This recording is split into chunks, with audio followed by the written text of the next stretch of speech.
नमस्ते। भविष्य के बारे में कॉन्फिडेंस के साथ बात करने के लिए तैयार हैं?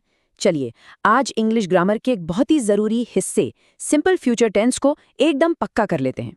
कभी सोचा है कि हम अपने आने वाले कल के प्लान्स, सपने या किसी से किए वादे को इंग्लिश में कैसे बोलते हैं? इसका जवाब एक खास टेंस में छिपा है और आज हम उसी को समझने वाले हैं। तो चलिए शुरू करते हैं। सबसे पहले ये समझते हैं कि आखिर ये सिंपल फ्यूचर टेंस है क्या चीज़ और ये इतना ज़रूरी क्यों है। बिल्कुल आसान शब्दों में कहे तो ये वो टूल है जिससे हम भविष्य में होने वाली किसी भी चीज़ के बारे में बात करते हैं, चाहे दोस्तों के साथ मूवी का प्लान हो या फिर अपने करियर का कोई बड़ा फैसला। अब देखिए, इस टेंस की सबसे अच्छी बात पता है क्या है? इसका फॉर्मूला बहुत ही आसान और पावरफुल है। इसे आप भविष्य के सेंटेंस बनाने वाला एक बिल्डिंग ब्लॉक समझ सकते हैं। ये रहा वो मैजिकल फॉर्मूला। बस इतना याद रखना है, सबसे पहले सब्जेक्ट, फिर विल या शैल, उसके बाद वर्ब की फर्स्ट फॉर्म यानी V1 और आखिर में ऑब्जेक्ट। है ना एकदम सिंपल? देखिए कितना आसान है। आई हो गया हमारा सब्जेक्ट, विल हेल्पिंग वर्ब है, गो वर्ब की फर्स्ट फॉर्म और स्कूल हमारा ऑब्जेक्ट है। बस सेंटेंस तैयार। तो अब सबसे बड़ा सवाल, विल कब लगाएं और शैल कब? ये स्लाइड हमें एक छोटा सा आइडिया तो दे रही है, पर चलिए अब इन दोनों को थोड़ा और गहराई से समझते हैं। सबसे पहले बात करते हैं विल की। इसे आप फ्यूचर टेंस का सुपर हीरो समझ सकते हैं क्योंकि ये लगभग हर सिचुएशन में काम आता है। तो ये हैं विल की 4 मेन सुपर पावर्स। ये सभी सब्जेक्ट्स के साथ आराम से इस्तेमाल होता है और इसका यूज हम प्लान्स बताने, वादा करने और यहाँ तक कि भविष्यवाणी करने के लिए भी करते हैं। चलिए इसे एक्शन में देखते हैं। यहाँ पर विल का इस्तेमाल भविष्य के एक पक्के प्लान को बताने के लिए हुआ है। ये एक इरादा दिखा रहा है, जैसे हम कहते हैं मैं कल से पक्का पढ़ाई करूंगा। इस सेंटेंस में विल एक वादा या कमिटमेंट दिखा रहा है। ये एक मजबूत भरोसा देता है, जैसे मैं हमेशा तुम्हारे साथ खड़ा रहूंगा।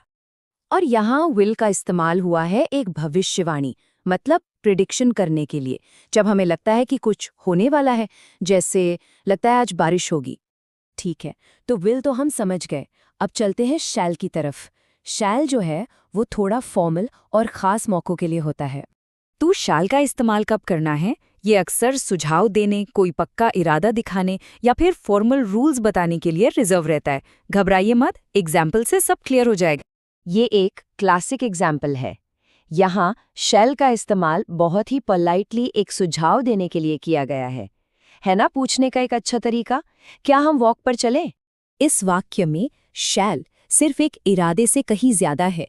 ये एक दृढ़ संकल्प, एक मजबूत डिटर्मिनेशन को दिखाता है।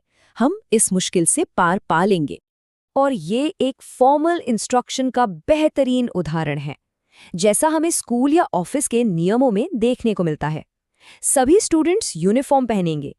बहुत बढ़िया। तो अब जब हम विल और शैल को अच्छे से समझ गए हैं, तो चलिए अब जासूस बनते हैं और सीखते हैं कि सेंटेंस में सिंपल फ्यूचर टेंस को पहचानना कैसे है। देखिए, अक्सर टुमारो, नेक्स्ट वीक, सून जैसे शब्द हमें इशारा देते हैं कि बात भविष्य की हो रही है। ये हमारे लिए छोटे छोटे सुराग हैं, जैसे मैं तुमसे कल मिलूंगा। लेकिन सबसे पक्का तरीका ये है, अगर किसी भी सेंटेंस में विल या शैल के ठीक बाद वर्ब की फर्स्ट फॉर्म यानी V1 दिखे, तो बस समझ जाइए कि वो सिंपल फ्यूचर टेंस ही है। ये सबसे ज़रूरी टिप है।